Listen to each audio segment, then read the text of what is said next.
C'est une histoire en français du conte du Maroc qui s'appelle Les cheveux du cadi, écrit par Fawzi Mberko, illustration Amina Amrani. Elle était une fois un riche et puissant cadi juge qui avait toujours la tête entièrement couverte d'un grand turban. Il se faisait couper les cheveux dans la discrétion la plus totale. Son vieux coiffeur vivait avec lui dans le grand domaine qu'il occupe.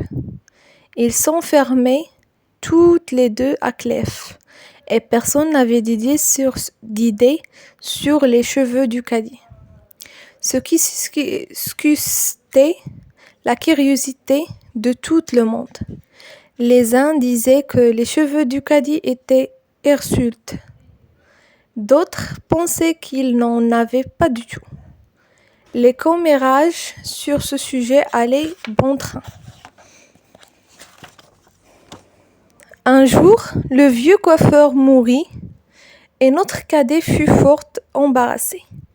Il dut embaucher, après 1000 réflexions, un autre coiffeur nommé Ahmed. Celui-ci lui était recommandé par son bras droit Moulay Thami pour sa description et son honnêteté. Le premier jour où le cadi découvrit sa tête en présence de son nouveau coiffeur, Ahmed, celui-ci montra sa stupéfaction. « Sir, je constate que vous n'avez pas besoin de mes humbles services. »« Si, au contraire, vous allez sortir d'ici tout à l'heure comme si de rien n'était. »« Bien entendu, vous allez garder le silence sur ma tête chauve. Attention, si jamais je découvre que vous avez divulgué le secret, votre tête sera coupée, ajouta le cadi d'un air menaçant. Comptez sur moi, sœur. Personne ne saura que notre grand cadi est chauve. Dites-le devant moi, mais ne le répétez pas derrière mon dos. Je ne veux pas que l'on ne manque de respect à cause de ma tête chauve. À vos ordres, sœur.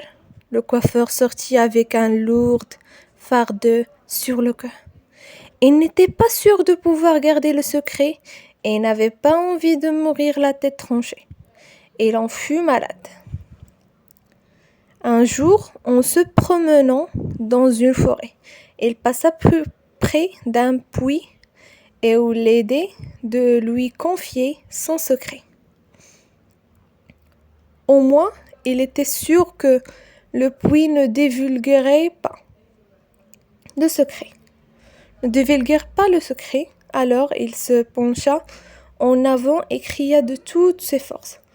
« Notre cadi est chauve, notre cadi n'a pas de cheveux. » Soulagé, il quitta la forêt et rentra chez lui en chantant. Délivré de son lourd fardeau, il se sentit plus léger et put dormir tranquillement.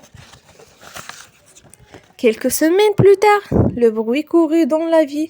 « Notre cadet est chauve, notre cadet n'a pas de cheveux. » La rumeur se répandit si vite que notre cadet l'apprit. Il fit appel à son neveu coiffeur Ahmed. « Vous n'êtes pas digne de confiance, vous n'avez pas su garder le secret, » criera-t-il. « Vous savez maintenant ce qui vous attend ?» Ahmed nia au début et se défendit, mais en vain. Il avait beau jurer, notre cadi ne le crut pas. Il ordonna qu'on le fouillette afin d'obtenir des aveux. Après les premiers coups de fouillette, Ahmed demanda à parler au cadi. Il lui raconta l'histoire des puits et jura que c'était la pure vérité. Notre cadi se rendit lui-même à la forêt, guidé par son coiffeur, arrivé au puits. Les deux hommes furent abasourdis par la vue d'un roseau qui sortait du fond du puits. Le roseau en question se balançait et répétait Notre caddie est chauve, notre caddie n'a pas de cheveux. Le caddie, encore étonné par le spectacle, constata que la vérité sortait d'un puits sourde muette. Il comprit que l'on ne peut rien cacher aux autres et que la vérité finit toujours par émerger. Il pardonna au jeune coiffeur et décida finalement de découvrir sa tête chauve devant tout le monde. Il eut le plaisir de constater que les gens continuaient à l'aimer et à le respecter, non pour son apparence, mais pour ce qu'il était, juste et impartial. Merci de m'écouter. Au revoir.